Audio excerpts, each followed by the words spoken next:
impressive. He's a racer in the Euro Series. He actually won over in the NASCAR Euro Series last year.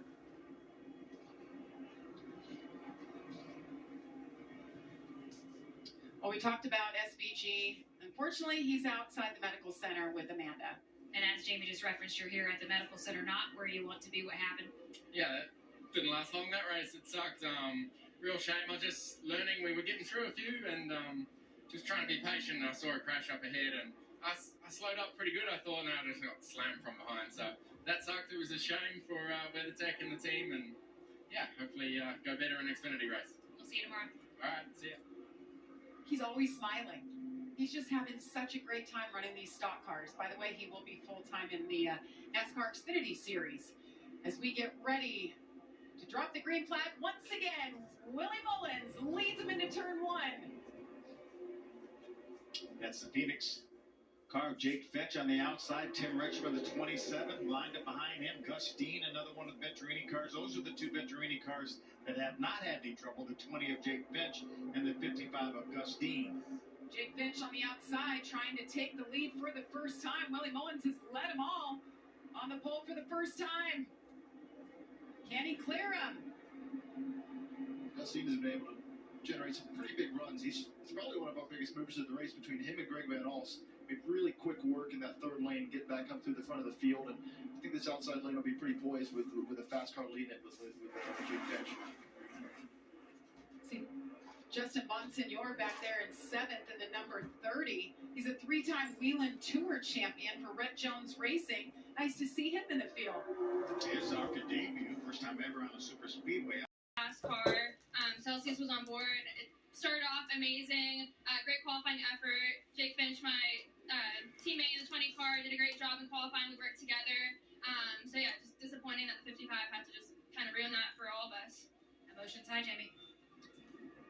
Yes, no doubting how she's feeling right now. But, I mean, that young lady, she's full-time. She's thinking about points. She's not just here to jump in and go for a race win. And what a week she's had. She was up at Fashion Week, you guys, just on Tuesday. She was in a fashion show for Michael Kors. Then she flew down here, raced at New Smyrna, then came down over here to the racetrack and had practice and qualifying for Arca. So a lot going on with that young woman. Well, I can't tell you anything about going to Fashion Week, but I can tell you doing double duty in one day is information overload, especially as you're a young driver trying to come up through the ranks and understand. I mean, the Truck Series cars were so much different than the Arca Menard Series cars, and obviously I'm sure she wanted to get this race underway, and it's really frustrating to end that way.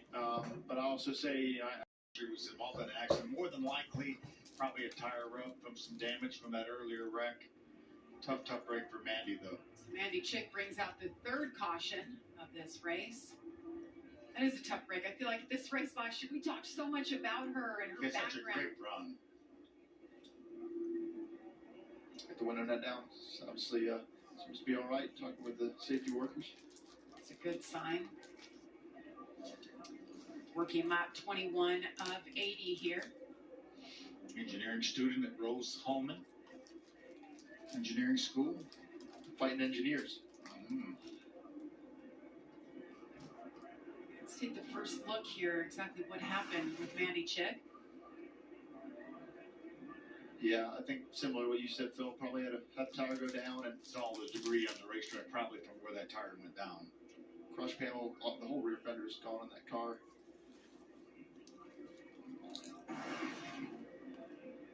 Want to get into a rhythm here, Phil? Yeah, it'd be nice. So Get some racing in we here. didn't really get in the Truck Series either, though.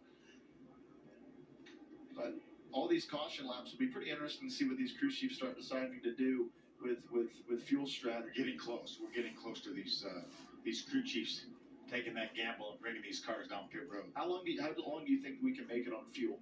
They say around 55 laps, which obviously would be 25 laps, but that's with some caution flags and things like that. You know you're going to get some caution laps at the lap 40 caution, mandatory caution. I'm digging the number 44, Talladega Nights Cold Trickle Paint Scheme Yellow. That feel like they've Or postured Cal themselves Paint for the Scheme. correct It looks strategy more like for a the end of the Cold Trickle race. Paint Scheme. They're going to have an 11-lap dash to figure out who actually has the advantage, who's the first car on the winning strategy. So Second on the bottom. these next couple of laps with this restart, and how these outside lane Behind the guys, white inside car. lane guys are able to take advantage is going to be very important. I think just right now I want to stay clean. I want to keep my body clean and stay out of the carnage. Green flag is in the air once again. Ryan Huff leads them. Sean Gore on the outside. Patrick Emerling making a nice run up here towards the front. That's him on the outside of row number 2 in the 08 car. He'll be doing double duty this weekend, also running the Xfinity race. The field's pretty scattered here on this restart. You see a lot of compression back there in that 10th to 12th, 13th range where we had guys put on tires, some really fast competitive cars. We're 3 wide already, trying to get that position. Greg Van Alst, no surprise, all the way to the outside, trying to make moves like he did earlier at the race. We've got 2 Venturini cars lined up in the middle of the field. There's a lot going on trying to posture for this strategy. On the inside line, the number 73 white car, Andy Jankowiak. Haven't talked about Andy J, the pizza delivery man we always talk about. This is a place he runs so well, and I know he and Greg Van Alst, if they could get together. 3 wide right now. Look at this. Shane Van Gisbergen. I love that. He wants some experience, so he's going to come back out of Shane Huffman and his guys did a lot of repairs. You see, that's Dale Quarterly in that 4 car. He cannot keep that car on the bottom of the racetrack. He's going to need to try to keep that car a little bit lower because he's drifting out into that outside line. And sometimes when they're going to come up on him 3 wide, there's not going to be room. Wow.